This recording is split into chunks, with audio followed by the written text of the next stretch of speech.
கர்த்தாவே,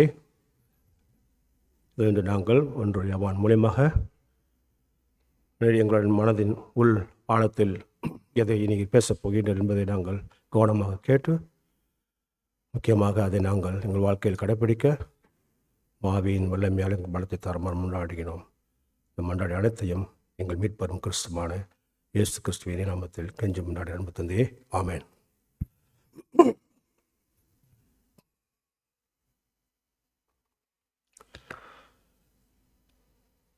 நம்ம போன வாரம் பார்த்தது பாவங்களை வழக்கமாக செய்து கொண்டு வருகிறீர்களா? Do you make a practice of sinning? Are you a habitual sinner? அதான் நம்ம போன வாரம் பார்த்தோம். போன வாரம் பார்த்ததை ஜஸ்ட் ஒரு ஃபியூ மினிட்ஸ் ரிவ்யூ பண்ணிவிட்டு தொடர்ந்து இந்த வாரம் பார்க்க வேண்டியதை நம்ம பார்க்கலாம். பாவத்துடன் போராடும் கிறிஸ்துவர் ரட்சிப்பை இழந்து விடுவார். சரியா தவறா? தவறு. கிறிஸ்துவையும் வேதத்தையும் அறிந்து பின் எதிர்த்து, அதாவது அப்போஸ்டசின்னு சொல்லக்கூடியவங்க, அப்படி செய்கின்ற அந்த பாவமே சாவுக்கு இட்டு செல்லும் பாவம், மரணத்துக்கு ஏதுவான பாவம். அதுதான். சரியா தவறா? சரி, பரவாயில்ல, சபையில் இருக்கிற எல்லாம் புரிஞ்சிருக்கீங்க போனவா? Good good good, very good. கிறிஸ்தவர்கள் பாவம் செய்தால் அவர்கள் கடவுளிடம் மன்னிப்பு கேட்டு திருந்தி வாழ நாம் வேண்டிக் கொள்ளலாம். அதான் கிறிஸ்தவன் சொல்லும் பொழுது உண்மையாக மனம் திரும்பி ரட்சிப்படைஞ்சவங்க பாவம் செய்வாங்களா? செய்வாங்க. அவர்கள் அப்படி செய்தால் அவர்கள் கடவுளை மன்னிப்பு கேட்டு திருந்தி வாழ நான் வேண்டிக் கொள்ளலாம். சரியா தவறா? சரி, ஃபேண்டாஸ்டிக், வெரி குட். ஓகே, அடுத்தது அது வசனம் நம்ம ஏற்கனவே பார்த்துருக்கோம். கிறிஸ்துவையும் வேதத்தையும் அறிந்து பின் எதிர்த்து வாழ்பவர்களின் மனம் திரும்புவதற்காக நான் வேண்டிக் கொள்ளலாம். சரியா தவறா? அதை கிறிஸ்துவை வேதத்தை, அதாவது இவங்க சபைக்கு வந்தாங்க, கை உயர்த்தி பாடல் பாடினாங்க, ஊழியத்தில் கலந்துக்கிட்டாங்க, கடைசியில் எனக்கு சபை வேணாம், ஒன்று வேணாம், கிறிஸ்துவை டினவுன்ஸ் பண்ணிவிட்டு, வேதத்தை நான் டினவுன்ஸ் பண்ணிவிட்டு, அப்பேற்பட்ட பாவம் செய்த அப்போஸ்டேட் சொல்லக்கூடிய அவர்கள் மனம் திரும்புவதற்காக நான் வேண்டிக் கொள்ளலாம். சரியா தவறா? போன வாரம் இது இதுக்கு அந்த கேள்வி நம்ம கேட்குறோம்னா யோசித்து பதில் சொல்லுங்கள். போன வாரம் நம்ம இந்த கேள்வியில் போன வாரம் யோவான் சொல்கிறார், மரணத்துக்கு ஏதுவான பாவம் செய்தவர்களே அவர்களை பற்றி நீங்கள் வேண்டுதல் செய்ய வேண்டான்ட்டார். சில சகோதரர்கள் கேட்டாங்க, என்ன பிரதர் வேண்டுதலே செய்யக்கூடாதா? எல்லாரும் தானே வேண்டிக்க சொல்லி அழைக்கப்பட்டிருக்கோம். அப்படிங்கும்போது போன வாரமே மேபி நான் அந்த காரியத்தை தெளிவாக சொல்லாமல் இருக்கலாம். இப்போ தெளிவாக தெரிஞ்சுக்கிறதுக்காக தான் அந்த கேள்வி கேட்குறோம். இதை மாதிரி நாஸ்டிக் டியூவலிஸ்ட்டு, இல்லாட்டினா வேதத்தை எதிர்த்து போனவங்க அப்போஸ்டேட்ஸ், இல்லைன்னா ஃபாரினவே ஆன அவர்கள் மனம் திரும்புவதற்காக நான் வேண்டிக் கொள்ளலாம். சரியா தவறா?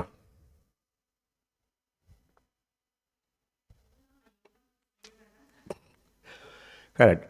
ஸோ இந்த மனம் திரும்புதல்னு சொல்லுவ பாருங்க, முதல் நம்ம பார்த்தது யாருக்கா நம்ம வேண்டிக்கலாம்னு சொன்னார்?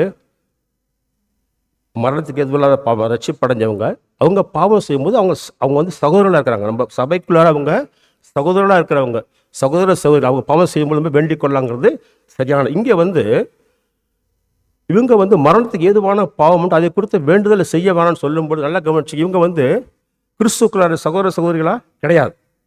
ஆவியில் மறிச்சவங்க, ரட்சிப்படையாதவங்க. பார்த்த அந்த அந்த அந்த குரூப் ரட்சிப்படைஞ்சவங்க, அவங்க பாவம் செய்கிறாங்க, அவங்களுக்காக வேண்டுதல் செய்யலாம் நம்ம. ஆனால் இவங்க ரட்சிப்படையவே இல்லை, பரிசுத்தாவியானவர் உங்கள்கிட்ட கிடையாது. இவங்க பாவம் செய்யும்போது இவங்க நம்மளுடைய சகோதரி கிடையாது. அதனால் அந்த பாவத்துக்காக நம்ம வேண்டுதல் செய்ய வேண்டாம். ஆனால் இவங்க ரட்சிப்படையறதுக்கு, சல்வேஷன் ஆகிறதுக்காக நம்ம வேண்டிக் கொள்ளலாமா? வேண்டிக் கொள்ளலாம். இப்போ புரியுதுங்களா? இவங்க ஒரு கிறிஸ்துக்குள்ளார ஒரு சகோதரி கிடையாது. அதாவது நம்ம ஊரில் சொல்லுவாங்களே, செத்தவங்க அதில் சங்குதுற மாதிரி, இவங்க என்ன சொன்னாலும் இவங்க மனம் மறப்போது கிடையாது. அதான் வேண்டுதல் செய்ய வேணான்ட்டார் யோவான். ஆனாலும் இவன் ஏத்திஸ்டாக இருந்தாலும் சரிதான், சபையில் இவங்க கிறிஸ்துவ வேணும் ஒதுக்கிட்டு போனால் கூட, கடவுளே இப்படி போயிட்டாங்களே, இவங்க மனம் திரும்பி ரட்சிப்புக்கு அடையணுமேனு சொல்லி வேண்டிக்கலாமா? நிச்சயம் வேண்டிக் கொள்ளலாம். இப்போ எல்லாம் தெளிவாக இருக்குங்களா? Okay, good. இப்போ இந்த வாரம் பரிசோதனை 6 விசுவாச வாழ்க்கையில் நம்ம பரிசோதித்து பார்க்குறோம். நான் விசுவாசியா, நான் கிறிஸ்துவனை பரிசோதித்து பார்க்குறோம். பரிசோதனை டெஸ்ட்டு நம்பர் 6. நீங்கள் கடவுளின் கட்டளைகளை கடைப்பிடிக்கிறீர்களா? இதுதான் இன்றைய தலைப்பு, இன்றைய கேள்வி, இன்றைய பரிசோதனை. To you follow Christ commands? 1 யோவான் 2வது அதிகாரம் 1-8, 1 யோவான் 3வது அதிகாரம் 19-24, 1 யோவான் 5வது அதிகாரம் 1-5. இதுதான் இதை வச்சு தான் நம்ம இந்த பரிசோதனை நம்ம பண்ண பார்க்குறோம். அதாவது 1 யோவானில் பார்த்தீங்கன்னா யோவான் பிளாக் அண்ட் ஒயிட்டாக பேசுவார், வெளிப்படையாக பேசுவார். ஆனாலும் போன வாரம் கொஞ்சம் நம்மளுக்கு ஒரு தெளிவில்லாமல் இருக்கும்பொழுது அதை நம்ம தெளிவுபடுத்திட்டோம். இன்னைக்கு பேசக்கூடிய இந்த பரிசோதனை யோவான் ரொம்ப தெளிவாக பிளாக் அண்ட் ஒயிட்டாக சொல்கிறார். கடவுளே கட்டளை நீங்கள் கடைப்பிடிக்கிறீங்களா? Do you follow God's commands? அதை நம்ம பார்க்க போகிறோம். இப்போ கடவுளுடைய கட்டளை கடைப்பிடிக்கிறேன்னு சொல்லும் பொழுது கடவுள் நம்மளுக்கு ஏன் கட்டளையில் கொடுத்தார்? ஏன் கடவுள் கட்டளை கொடுத்தார்? நியாயப்பிரமாணம், அதாவது கடவுளுடைய கட்டளைகள் இல்லைன்னா திருச்சட்டங்கள் நம்ம சொல்லலாம், நமக்கு மன உறுத்துதல் மற்றும் பாவத்தை பற்றிய விழிப்புணர்வை ஏற்படுத்துகிறது. ஏன் கட்டளை கொடுத்தாருன்னா இந்த காரணம். இதுக்கான வசனம் நம்ம பார்க்கலாம். ரோமர் 3:20, இப்படி இருக்க பாவத்தை அறிகிற அறிவு நியாயப்பிரமாணத்தினால் வருகிறபடியால். கடவுளுடைய கட்டளைகள் தான் நான் பாவம் செய்யும் பொழுது நீ திருடுற, பொய் சொல்லணும், அதுதான் சுட்டி காட்டுது. கடவுளுடைய கட்டளை தான் பாவத்தை சுட்டி காட்டுது. குப்பை கஞ்சா கடத்துறாரு. போலீஸ்காரர் அவர் அரெஸ்ட் பண்ணி கோர்ட்டில் நீதிபதி நிற்கும் பொழுது இபிகோ ஒரு சட்டத்தின்படி நீதிபதி சொல்லுவார், இந்த சட்டத்தின்படி நீ கஞ்சா கடத்தல் குற்றம், அதனால் உனக்கு சிறை தண்டனை தருவான்னு சொல்லுவார் இல்லைங்களா? சட்டம் தான் சுட்டி காட்டுது. இந்த இந்த இந்த இபிகோ இந்த நம்பர் படி கஞ்சா கடத்தல் குற்றம் சுட்டி காட்டுறதுனால அது அடிப்படையில் தான் நீதிபதி தண்டனை தர முடியும். இப்போ அந்த இந்தியன் பீனல் கோட் ஆக்டில் கஞ்சா கடத்தல் பற்றி எதுவுமே மென்ஷன் பண்ணப்படல, கஞ்சா கடத்தல் குற்றம் சொல்லப்படவே இல்லை. அப்படி இருக்கும்பொழுது நம்ம குப்பன் கஞ்சா கடத்தினா ஒரு அரெஸ்ட் பண்ண முடியுமா? அப்படி அரெஸ்ட் பண்ணி கோர்ட்டில் போய் ஜட்ஜுக்கிட்ட வச்சா குப்பன் கப்பா, ஐயா ஜட்ஜ் ஐயா என்ன சட்டத்தை காட்டுங்க, எந்த சட்டத்தை வச்சு நீங்கள் அரெஸ்ட் என்ன நீங்கள் ஜெயிலில் போட போறீங்கன்னு கேட்பானா இல்லையா? ஸோ சட்டம் தான் குற்றவாளி குற்றம் சேர்ந்த சுட்டி காட்டுது. அதான் இப்படி இருக்க பாவத்தை பற்றிய அறிவு நியாயப்பிரமாணத்தால் வருகிறது. இதில் ரொம்ப முக்கியமாக தெரிஞ்சுக்கணும் நம்ம வேண்டியது, கிறிஸ்தவராக மாறுறதுக்கு, மறுபடியும் பிறக்கிறதுக்கு கடவுள் சட்டத்தினால அது ஆகாது. கிறிஸ்தவனாக மாறுறதுக்கு சட்டம் கொடுக்கப்படல, ஆனால் கிறிஸ்தவனாக வாழ்வதற்கு கடவுளுடைய கட்டளை கொடுக்கப்பட்டிருக்குது. கிறிஸ்தவராக மாறுவதற்கு அல்ல, கிறிஸ்தவராக நடக்கவே கட்டளைகள் சட்டம் கொடுக்கப்பட்டிருக்கு. நிச்சயமாக நான் சட்டத்தின் அடிப்படையில் எனக்கு மீட்பு கிடைக்கல, கிருபையினால மீட்பு கிடைச்சிருக்கீங்களா? மொத்தம் மீட்பு அடைஞ்சவங்க சட்டம்படி நடக்கவே சட்டம் கொடுக்கப்பட்டிருக்குது. அதாவது the law is not for conversion but for sanctification. இப்போ நம்ம பார்க்கக்கூடிய சில வசனங்கள் பவுல் ரோமேரில் பேசுகிறார். இந்த வசனங்கள் நம்ம ஒரு பேசிக்கான டாக்டரின், ஒரு என்ன சொல்கிறது, ஒரு பேசிக் சொல்லும்போது ஒரு சாதாரண ஒரு போதனை தான். ஆனாலும் இந்த போதனை நம்ம தெளிவாக அதை அறிஞ்சிக்கிறது ரொம்ப நல்லது. முக்கியமாக ஜஸ்டிஃபிகேஷன், நீதிமான் ஆக்கப்படுதல் அப்படிங்கிறதையும் சாங்டிஃபிகேஷன், புனிதப்படுத்தல் நம்ம தெளிவாக தெரிஞ்சுக்கும் பொழுது இந்த 10 கட்டளைகளை ஏன் நம்ம கடைப்பிடிக்கிறத நம்ம முழுவாக புரிஞ்சுக்கொள்ள முடியும். யோவான் சொல்லக்கூடிய 10 கட்டளை கடைப்பிடிக்கணும்னு சொல்லக்கூடிய அந்த விஷயத்துக்கு போகிறதுக்கு முன்னாடி இந்த பவுல் பேசக்கூடிய ரோமேரில் பேசக்கூடிய வசனங்கள் நம்ம தெரிஞ்சுக்கும் பொழுது நம்ம ஏன் கட்டளை கடைப்பிடிக்கணும் அறிஞ்சுக்கொள்ள முடியும். இந்த பார்க்கக்கூடிய சில வசனங்கள் நீங்கள் நல்லா புரிஞ்சுக்கும் பொழுது நல்லா கவனிச்சிங்க. நம்மளும் நம்ம எப்படி நீதிமானாக்கப்படும் அறிஞ்சுக்கிறது மட்டுமல்லாமல் நம்ம நிச்சயமாக அந்த புனிதப்படுத்தப்படுதல் சாங்டிஃபிகேஷன் நம்ம நிச்சயமாக அதை கடைப்பிடிக்கிறது மட்டும் தெரிஞ்சுக்கிறது மட்டுமல்லாமல் ஒரு அவிவிசுவாசிகள் கேட்பாங்க, நீங்கள் எப்படிங்க கிறிஸ்தவர்கள் நீங்கள் மோட்சம் போகிறேன்னு சொல்கிறீங்கன்னா இந்த வசனம் நம்மளுக்கு பயமாக இருக்கும். எந்த அடிப்படையில் நம்மளுக்கு மீட்பு கிடைக்குது? கிறிஸ்தவர்கள் நீங்கள் மீட்பு கிடைக்குன்னு சொல்றீங்க, ஆனால் பாவம் செய்றீங்களே அப்படிங்கும்போது நம்ம பாவம் செய்தாலும் நம்ம எப்படி புனிதப்படுத்தப்படுறோம் அப்படிங்கிறத அவங்களுக்கு எடுத்து சொல்கிறதுக்கும் இந்த வசனம் நம்ம தெளிவாக இருக்கும். அதனால் அந்த வசனம் பார்க்கலாம். ரோமையர் 8:1-4 இந்த வசனத்தை படிக்கிறதுக்கு முன்னாடி இதை புரிஞ்சுக்கிறதுக்காக ஒரு 3 கேள்விகளை வச்சிருக்கிறேன். அந்த கேள்வியை நம்ம பார்த்துட்டு நம்ம போகலாம். நாம் எப்படி ரட்சிப்படைந்தோம்? முதல் கேள்வி. இப்போ நம்ம பார்க்கக்கூடிய ரோமேரில் பார்க்கக்கூடிய வசனங்களை பல கலரில் ஹைலைட் பண்ணியிருப்பேன். இப்போ இங்கே பச்சை கலரில் கேள்வி கேட்குறோம் பாருங்க. நாம் எப்படி ரட்சிப்படைஞ்சோம், கிரீன் கலரில் இருக்குது. அடுத்தது நியாயப்படுத்துதல், ஜஸ்டிஃபிகேஷன் எப்படி எதற்காக நடந்தது அந்த வசனம் நம்ம சொல்ல போது. கடைசியாக மூன்றாவது எப்படி ஏன் பரிசுத்தம், சாங்டிஃபிகேஷன், புனிதப்படுத்தல் தொடர்ந்து நடக்கிறதுக்கு நம்ம பார்க்க போகிறோம்.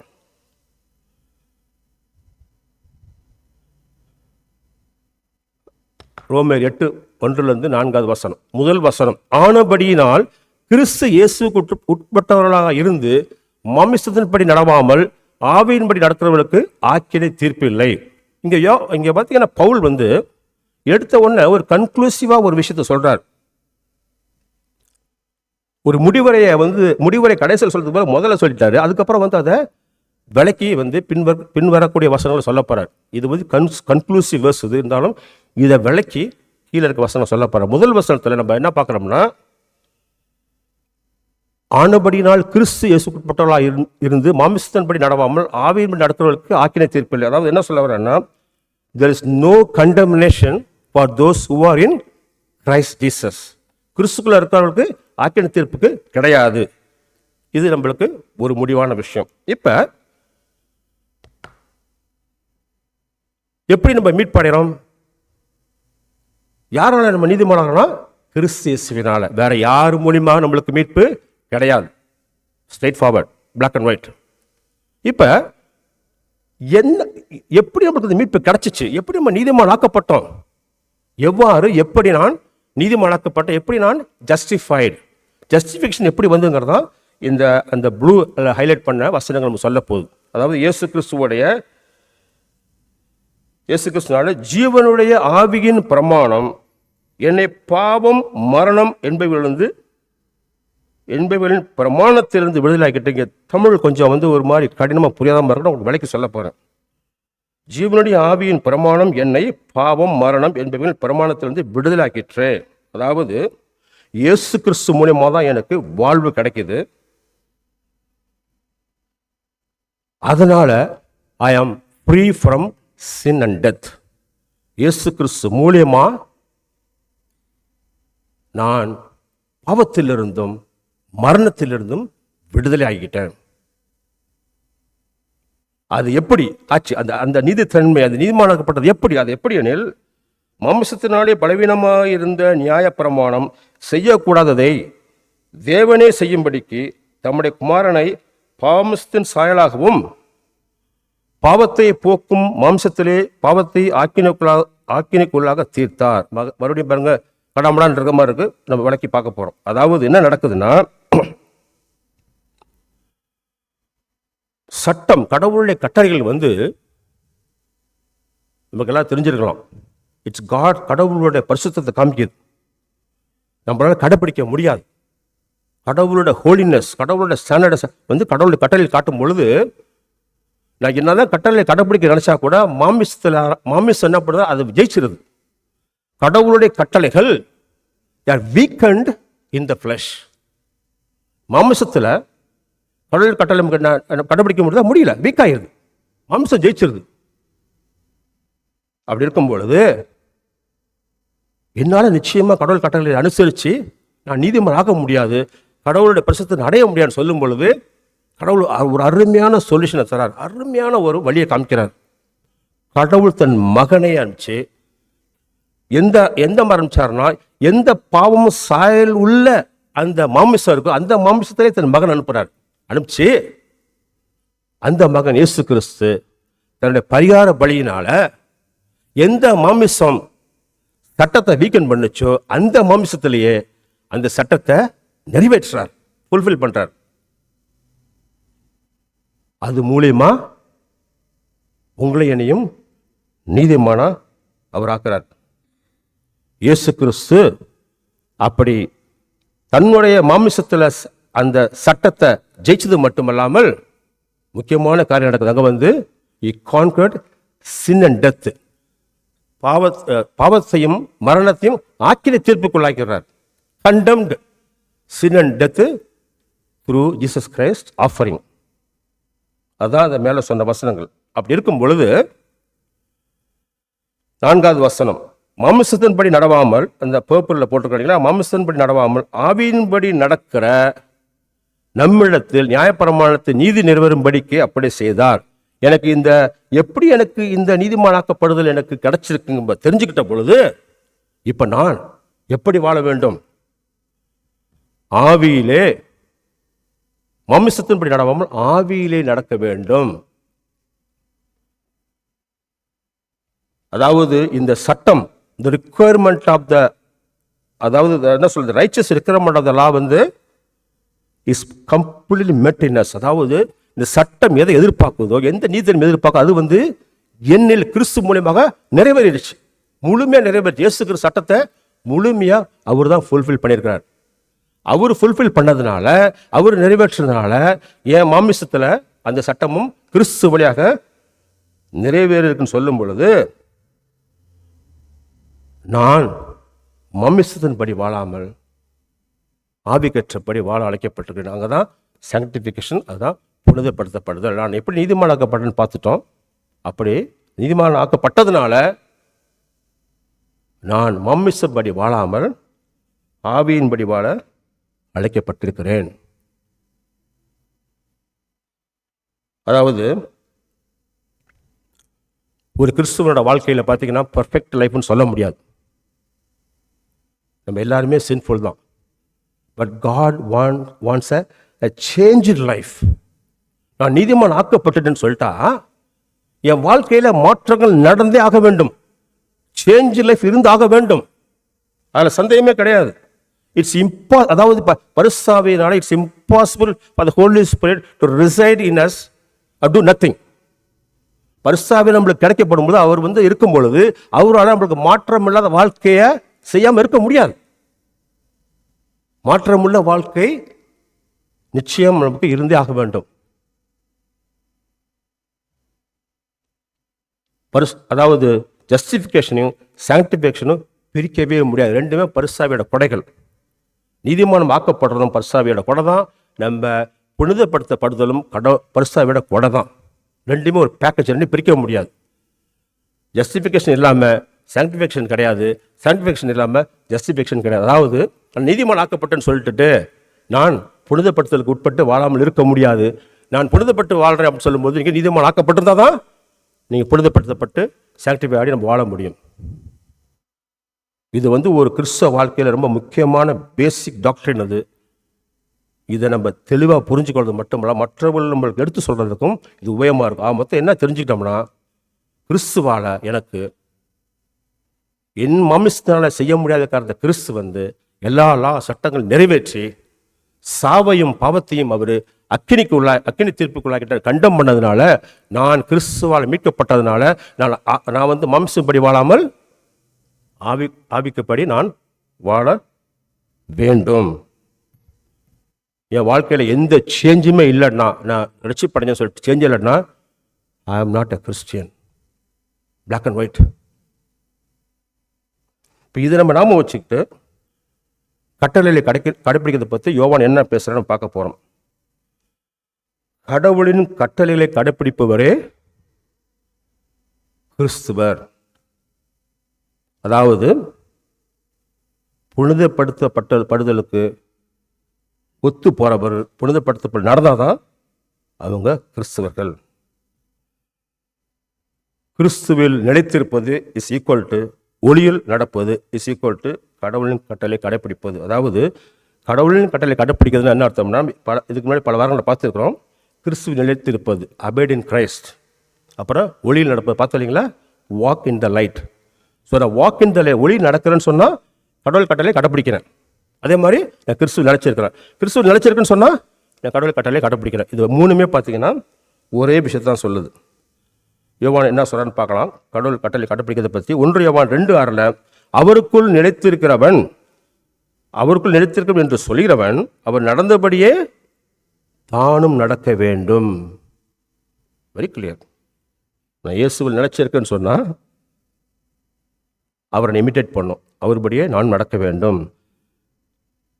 கடவுளுடைய கட்டளையை கடைப்பிடிக்காத கிறிஸ்துவர் உண்மையான கிறிஸ்துவரே அல்ல. 1 யோவான் 4 யோவான் இதை ரொம்ப ஆழமாக சொல்கிறார். அவரை அறிந்திருக்கிறேன் என்று சொல்லியும் அவருடைய கற்பனைகளை கை கொள்ளாதவன் பொய்யனா இருக்கிறான், அவனுக்குள் சத்தியம் இல்லை. Very clear, black and white. இயேசுவை அறிஞ்சிருக்கேன்னு சொல்லிட்டு அவருடைய கட்டளைகளை நான் கடைப்பிடிக்கலன்னா நான் ஒரு பொய்க்காரன், கடவுளுடைய சத்தியம் என்னிடம் இல்லை. ஹோலி ஸ்பிரிட் இருக்கிறார், பரிசுத்தர் இருக்கிறார்னா நேச்சுரல் இயற்கையாகவே ஐ வில் ஹேட் டு சின், நான் பாவத்தை நான் வெறுப்பேன். என் வாழ்க்கையில் மாற்றம் இருக்கும். பழைய ஜோசப் மாதிரி இப்படியே இருந்தேன்னா நான் நாட் அ கிறிஸ்டியன். என் வாழ்க்கையில் மாற்றம் வந்திருக்க வேண்டுமா? கட்டாயம் வந்திருக்க வேண்டும், நான் கிறிஸ்துவனாக இருந்தான். இப்போ கடவுளின் கட்டளை என்னன்னு பார்க்க போகிறோம். 1 யோவான் 3:23-24, நாம் அவருடைய குமாரனை இயேசு கிறிஸ்துவின் நாமத்தின் மேல் விசுவாசமாயிருந்து அவர் நமக்கு கட்டளை இட்டபடி ஒருவருக்கொருவர் அன்பாயிருக்க வேண்டும் என்பதே கற்பனையாக இருக்கிறது. அவரும் அவருடைய கற்பனையாக இருக்கிறது. அவரும் அவருடைய கட்டளையை கைக்கொள்கிறவன் அவரில் நிலைத்திருக்கிறான், அவரும் அவனை நிலைத்திருக்கிறார். அவர் நம்மை நிலைத்திருக்கிறதை அவர் நமக்கு தந்தருளின ஆவியினாலே அறிந்திருக்கிறோம். இங்கே யோவான் தெளிவாக சொல்லிட்டாருங்க. கிறிஸ்து மேல விசுவாசம் இருக்கும் பொழுது நம்ம முக்கியமாக 27ஆம் வசனத்தில் அவருடைய கட்டளைகளை கைக்கொள்கிறவன் அவர் நிலைத்திருக்கிறான்.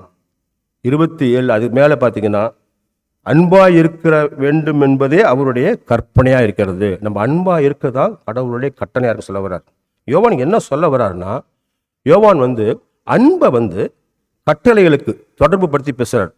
அன்பு கடவுள் கட்டளைக்கு இணையாக இங்கே பேசுகிறார். அதை நம்ம இந்த இடத்துல கொஞ்சம் ஞாபகம் வச்சுக்கலாம். திருப்பி நம்ம வரப்போகிறோம். யோவான் அன்பை இங்கே கொஞ்சம் அந்த ஸ்லைடில் கொஞ்சம் சின்ன ஒரு வார்த்தையில் தவறுகள் இருக்குது, அதை நீங்கள் பொருட்படுத்த வேணாம். அதாவது யோவான் அன்பை கட்டளைகளுக்கு சட்டத்திற்கு தொடர்பு படுத்தி பேசுகிறார். எப்படிங்கிறத பார்க்க போகிறோம். இயேசு நம்மளுக்கு தெரியும் இல்லைங்களா, 10 கட்டளை 2 கட்டளையில் அடக்கியிருக்கார். நம்மளுக்கு எல்லாம் தெரிஞ்ச விஷயம் இல்லைங்களா.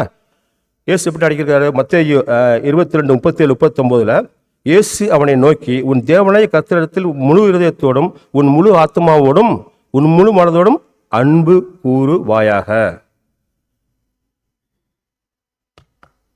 இது முதலாம் பிரதான கற்பனை. இதற்கு ஒப்பாக இருக்கிற 2ஆம் கற்பனை என்னவென்றால், உன்னிடத்தில் நீ அன்பு கூறுவது போல பிறரிடத்திலும் அன்பு கூறுவாயாக என்பதே. இங்கே முதல்ல படித்த அந்த வசனத்திலையும் அன்பு கூறுவாயாக, கீழே தொடர்ந்து அன்பு கூறுவது போல, அப்புறம் அன்பு கூறுவாக. இங்கே பாருங்க, இயேசுவும் பார்த்தீங்கன்னா கட்டளையில் எதுக்கு ஒப்பிட்டு பேசுறாரு? அன்புக்கு ஒப்பிட்டு பேசுறாரு. கடவுள் கட்டளைகளை 10 கட்டளை இயேசு சுருக்கி 2ஆக கேட்டார். அந்த 2லையும் பார்த்தீங்கன்னா அது 2 எதுக்கு இணைச்சு பார்க்குறாருன்னா அன்புக்கு இணைத்து ஒப்பிட்டு சொல்றாரு. அப்போ அன்பு சிக்கல் டு கடவுளுடைய கட்டளைகள், கட்டளைகள் சிக்கல் டு அன்பு.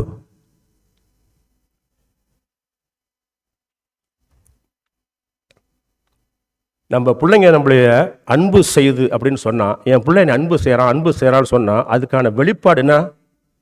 பிள்ளைங்க நம்ம சொல்கிறத கேட்குறதா இல்லைங்களா? ஒரு பிள்ளை அம்மா அப்பா பேச்சை கேட்குதுன்னா அது அன்பு செய்யுதுன்னு அர்த்தம். நாங்கள் அம்மா அப்பா அன்பு செய்கிறேன்னு ஒரு பிள்ளை சொன்னிச்சுன்னா அம்மா அப்பா சொல்கிறத கேட்கணும் இல்லைங்களா? அம்மா சொல்கிறத கேட்காம நான் அம்மா அன்பு செய்கிறேன்னு சொன்னால் அதில் உண்மையில் அதை ஏற்றுக்கொள்ள முடியாது இல்லைங்களா? எவ்வளோ அழகாக பாருங்கள், கடவுள் பாருங்கள், ஒபீடியன்ஸ், கடவுள் கட்டளையில் கடைப்பிடிக்கிறது அன்புக்கு இணைச்சி சொல்கிறார். என் பிள்ளை என் மேலே அன்பாக இருக்கான் அப்படின்னா நான் சொல்கிறத கேட்குறான், சொல்கிறத கேட்கறதுனால தெரிஞ்சுக்கொள்ள முடியும் என் பிள்ளை எங்கட அன்பாக இருக்கிறான். 1 யோவான் 5:2-3 நாம் தேவனிடத்தில் அன்பு கூர்ந்து அவருடைய கற்பனைகளை கை கொள்ளும் பொழுது தேவனுடைய பிள்ளைகளிடத்தில் அன்பு கூறும் என்று அறிந்து கொள்கிறோம். நாம் தேவனுடைய கற்பனைகளை கை கொள்வதே அவரிடத்தில் அன்பு கூறுவதாகும். அவருடைய கற்பனைகள் பாரமானவை அல்ல. என்னது? கற்பனைகள் பாரமானவை அல்லவா? நாம் தேவனுடைய கற்பனைகளை கை கொள்வதே அவரிடத்தில் அன்பு கூறுவதாகும். அவருடைய கற்பனைகள் பாரமானவை அல்ல. யோவான் என்ன சொல்ல வர்றார்? உலகாந்திர அம்மா அப்பா பார்த்தீங்கன்னா தங்க சுயநலத்துக்காக இந்த பிள்ளைங்களுக்கு சில கட்டளைகள் தருவாங்க. தங்க சுயநலத்துக்காக செய்வாங்க சில காரியங்கள், இதை செய்யன்னு சொல்லுவாங்க. அப்போ கூட பார்த்தீங்கன்னா அந்த பிள்ளைங்க என்னடா அது, இதை போய் அம்மா அப்பா செய்ய சொல்கிறாங்கன்னு சொல்லிட்டு ஓகே அம்மா அப்பா சொல்கிறாங்க, அம்மா அப்பா அவங்க நம்ம அன்பு செய்கிறதுனால வேறு வழியில் நம்ம செய்வோம் கூட பிள்ளைங்க செய்வாங்க இல்லைங்களா? உலகாந்திர அம்மா அப்பாக்கள் வந்து உலகாந்திரமாக வாழ்கின்ற அம்மா அப்பாக்கள் வந்து தங்க சுதந்திரத்துக்காக கூட தன் பிள்ளைகளுக்கு கட்டளை விட்டு அவங்க சில காரியங்களை செய்ய வைக்க முடியும். ஆனால் அதையே அந்த பிள்ளைங்க வந்து பிடிக்காட்டினா கூட செய்கிறாங்கன்னா, நம்ம பரம தந்தை வந்து அவரோட சுதந்திரத்துக்காக நம்மளுக்கு கட்டளை தரல. நம்மளே நலத்துக்காக பரலோக தந்தையோட முக்கியமான ஒரு குறிக்கோள், நம்ம மீட் படைஞ்சதுக்கு அப்புறம் தன்னுடைய மகன் கிறிஸ்து போல நம்ம வாழ ஆசைப்படுறார். பரிசாவின் கொடுக்கப்பட்டிருக்கும் பொழுது என்னோட நன்மைக்காக நான் கிறிஸ்து போல அவரை போல நான் ஆகிறதுக்காக கடவுள் இந்த கட்டளையை கொடுத்துருக்காருன்னு சொல்லும் பொழுது என்னால் முடியாதுங்கிறதுனால தான், எனக்கு அது பாரமாக இருக்குங்கிறதுனால தான் பரிசாவியை கொடுத்துருக்கிறார். பரிசாவி தான் வந்து இந்த கட்டளையை கடைப்பிடிக்கிறதுக்கான உந்துதலை தராரு, சக்தியை தராரு, பலத்தை தராரு, உற்சாகத்தை தராரு.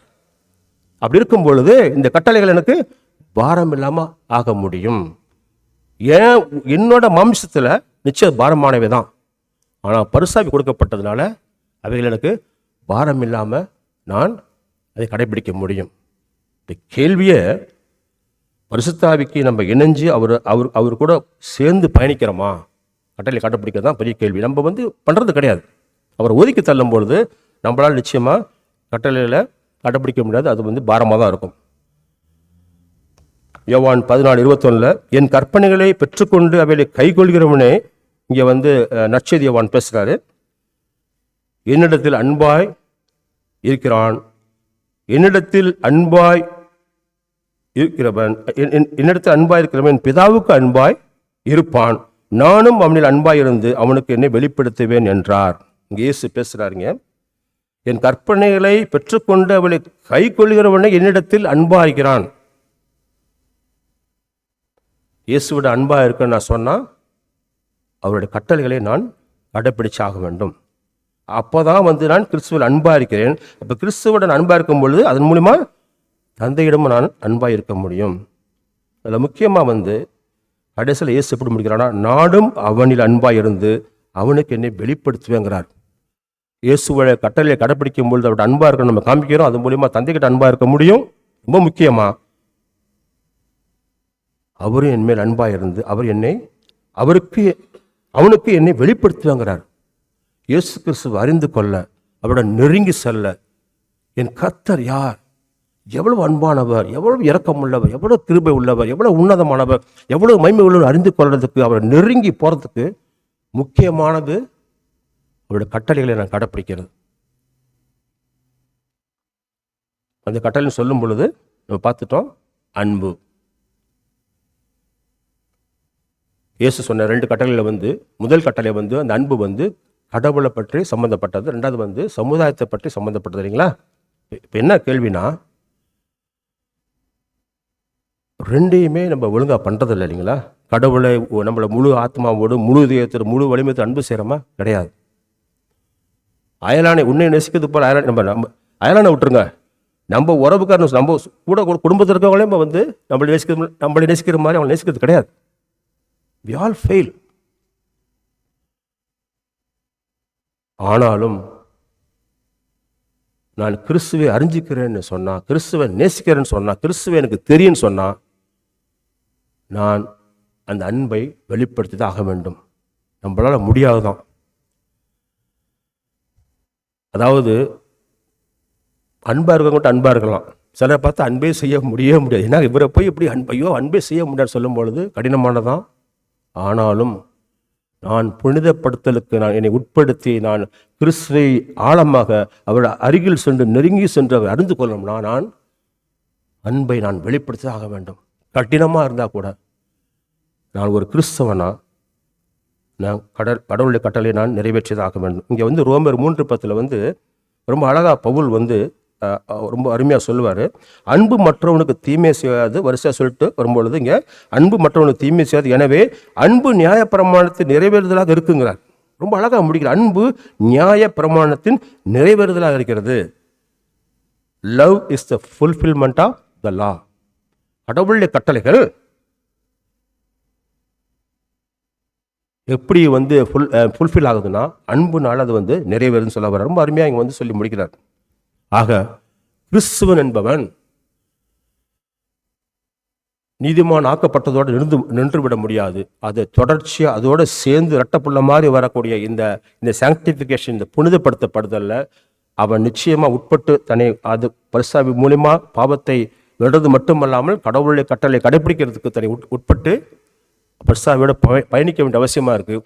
அந்த 10 கட்டளைன்னு சொல்லும் பொழுது, கட்டளைன்னு சொல்லும் பொழுது அன்பு தான் அதோட முக்கியமான ஒரு விஷயமா இங்கே அதை ஈக்குவேட் பண்ணுறாங்க. இயேசு வந்து அதை ஈக்குவேட் பண்ணுறாரு. அன்பு சிக்கல் கட்டளைங்கிறார், 10 கட்டளைங்கிறார். அதே மாதிரி வந்து யோவானும் வந்து அன்பு தான் வந்து கட்டளை அனுசரித்துக்கு ஒப்பா இருக்குன்னு சொல்கிறாரு. இங்கே பவுலும் வந்து லவ் தான் வந்து ஃபுல்ஃபில்மெண்ட் ஆஃப் த லான்னு சொல்லும் பொழுது, என் வாழ்க்கையில் நான் எப்படி அன்பை வெளிப்படுத்துகிறேன், என் மனைவிட்ட நான் எப்படி அன்பாக இருக்கேன், என் கணவர்கிட்ட நான் எப்படி அன்பாக இருக்கிறேன், என் பிள்ளைகிட்ட எப்படி அன்பாக இருக்கிறேன், என் உறவுகள்கிட்ட நான் எப்படி அன்பாக இருக்கிறேன். கடினமாக இருந்தாலும்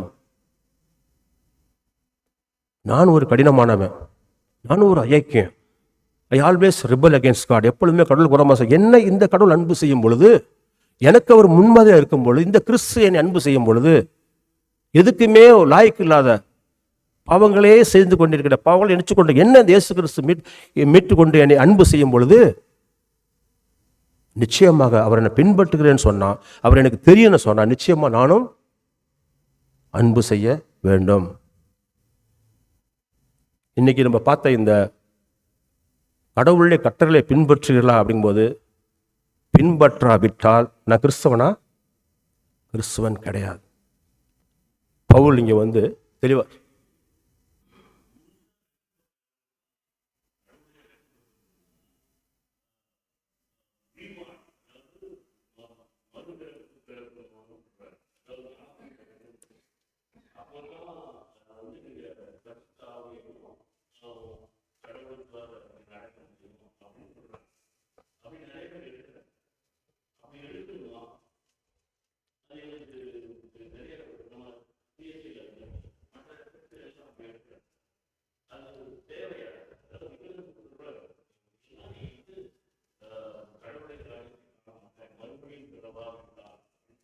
நிச்சயமா மறுபடி பிறவாட்டினா கடவுள் ராஜ்யத்தை காண மாட்டாது.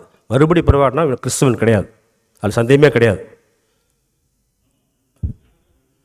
ஞானஸ்தானம் எடுக்கிறது வந்து, ஞானஸ்தானம் எடுத்தால் தான் நான் வந்து கிறிஸ்துவன்னு சொல்ல முடியாது. நல்லா கவனிச்சிங்க. நம்ம வந்து உதாரணத்துக்கு எபேசியர் நல்ல கேள்வி, அவர் எல்லாம் புரிஞ்சிருக்க நினைக்கிறேன். அவர் நம்ம பிரதர் ஜேம்ஸ் கேட்குறது, ஞானஸ்தானம் எடுத்தால் தான் நான் வந்து ரட்சிப்படைஞ்சவனா? அப்படி கிடையாது.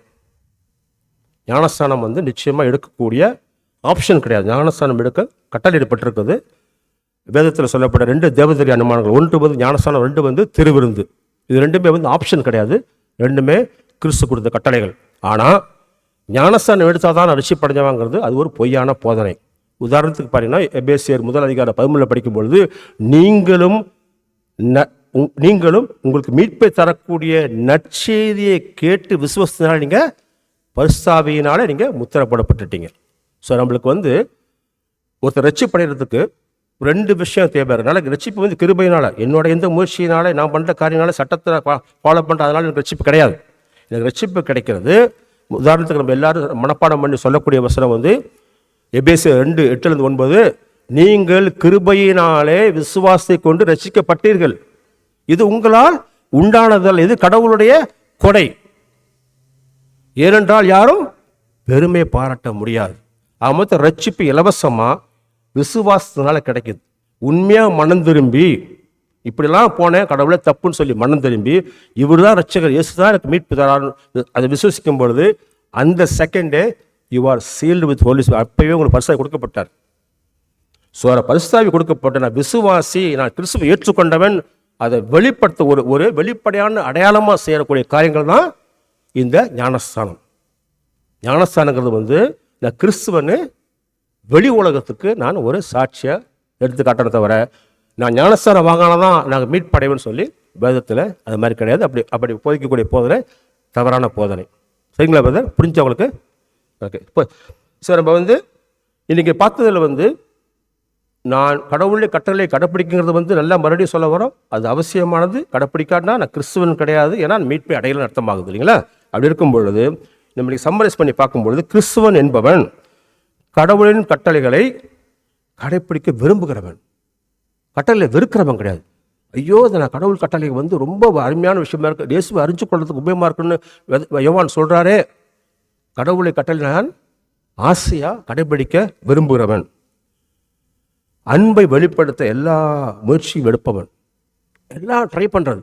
என்னை ஒருத்தர் வந்து விரோதமாக பேசுகிறார், நான் தவறே செய்யலை, என்னை பற்றி தப்பாக பேசுகிறார், அப்போ கூட நான் கிறிஸ்துவன் சொன்னான் புனிதப்படுத்தல் மூலியமாக என் சக்தியால் முடியாது, என் சக்தியால் அவர்கிட்ட நான் பேசக்கூட முடியாது, ஆனாலும் ஆவியினுடைய சக்தியினால அவருடைய வல்லமையினால என்னுக்குள் குடிக்கொண்டிருக்கிறவர் பரிசுத்த ஆவியாருங்கிறதுனால நான் நிச்சயமாக அவர் என்னை வெறுத்தாலும் அவர் என்னை திட்டினா கூட நான் போய் அவர்கிட்ட சமரசம் பண்ணி பேசுவேன், அவர் அன்பு செய்வேன், எந்த கண்டிஷனும் இல்லாமல் அன்கண்டிஷனலாக I will love him. So இன்றைக்கி நம்ம பார்த்த அந்த சோதனை வந்து யோவான் ரொம்ப தெளிவாக பேசிட்டார். கிறிஸ்துவை நான் அறிஞ்சிக்கிறேன்னு சொல்லிக்கிட்டு கற்பனையில் நான் கைக்குள்ளனா நான் பொய்க்காரன். பிளாக் அண்ட் ஒயிட், இதில் போதிக்கிறதுக்கு ஒன்றுமே கிடையாது. ஸோ கட்டளைன்னு சொல்லும் பொழுது அதுக்கு இணையானது, அதுக்கு வந்து ஈக்குவலானது வந்து ஆக்சுவலாக கட்டளை சொன்னாலே அன்பை நம்ம வெளிப்படுத்துகிறோம். கடவுள் மேலே எந்த அளவுக்கு அன்பாக இருக்கிறோம், நம்ம சுற்றுயில் முக்கியமாக நம்ம சபைக்காரங்க, முக்கியமாக கிறிஸ்துக்குள்ள சகோதர சகோதரிகள்ட்ட எவ்வளோ அன்பாக இருக்கிறோம், அதை தாண்டி அவிசுவாசிகள்டையும் எவ்வளோ அன்பாக இருக்குங்கிறதும் ரொம்ப முக்கியமாக இருக்குது. அடுத்த வாரம் நம்ம பார்க்க போகிறது பரிசோதனை 7. உங்கள் கிறிஸ்துவ குடும்பத்தில் உள்ள அனைவரும் நீங்கள் நேசிக்கிறீர்களா அல்லது யாரையும் வெறுக்கிறீர்களா? இதுவரைக்கும் நல்லா தானே போயிட்டு இருந்துச்சு, இது என்னது கிறிஸ்துவ குடும்பத்தில் இங்கே என் சபகாரங்களும் நேசிக்கிறதா, அவர் பண்ண உங்களுக்கு தெரியாது பிரதர் அப்படின்னு நினைக்கலாம். ஆனாலும் சான்ஸே இல்லை. யோவான் என்ன பேசுகிறான்னு பார்க்க போகிறோம். கிறிஸ்தவ குடும்பத்தில் சபக்காரங்களாக இருந்தாலும் சரி, யார் விசுவாசம் இருந்தாலும் நீங்கள் அவங்களை நேசிக்கிறீர்களா அல்லது யாரையும் வெறுக்கிறீர்களா? ரொம்ப முக்கியமான பரிசோதனை. நம்ம அடுத்த வாரம் பார்க்கலாம்.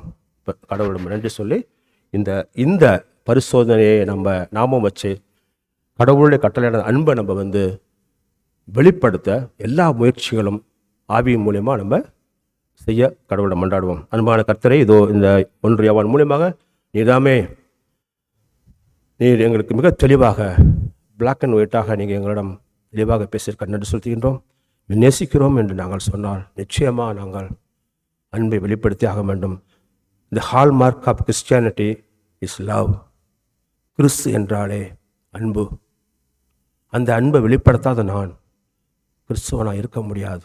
நான் ஒரு பொய் சாட்சியாக, பொய்க்காரனாக இருக்க முடியும் என்று தெளிவாக யோவான் சொன்னதற்காக, நீர் எங்களுக்கு மனதிலே பேசியதற்காக, வசனங்களை பேச நன்றி செலுத்துகின்றோம். இதோ நாங்கள் சபையார் அனைவரும் ஆண்டவரே இதை காதால் கேட்டுக்கொண்டு செல்வதாக எங்கள் வாழ்க்கையிலே இன்று முதல் எந்த ஒரு பாரபட்சம் பார்க்காமல், மற்றவங்களை பற்றி ஜட்ஜ் பண்ணி நாங்கள் யோசிக்காமல், அவர்களை as it is, as they are, அவங்க எப்படி இருக்காங்களோ அப்படியே அவர்கள் எடுத்துக்கொண்டு அவள் அன்பு செய்ய எங்களுக்கு பலத்தை தாரும். எங்களால் முடியாது, அந்த பலத்தை எங்கள் தருமாறு மன்றாடுகின்றோம். இந்த மன்றாட்டு அனைத்தையும் எங்கள் மீட்பெறும் எங்கள் அன்பான கர்த்தருமான இயேசு கிறிஸ்துவின் நாமத்தில் கெஞ்சும் அன்பு தந்தையே, ஆமென்.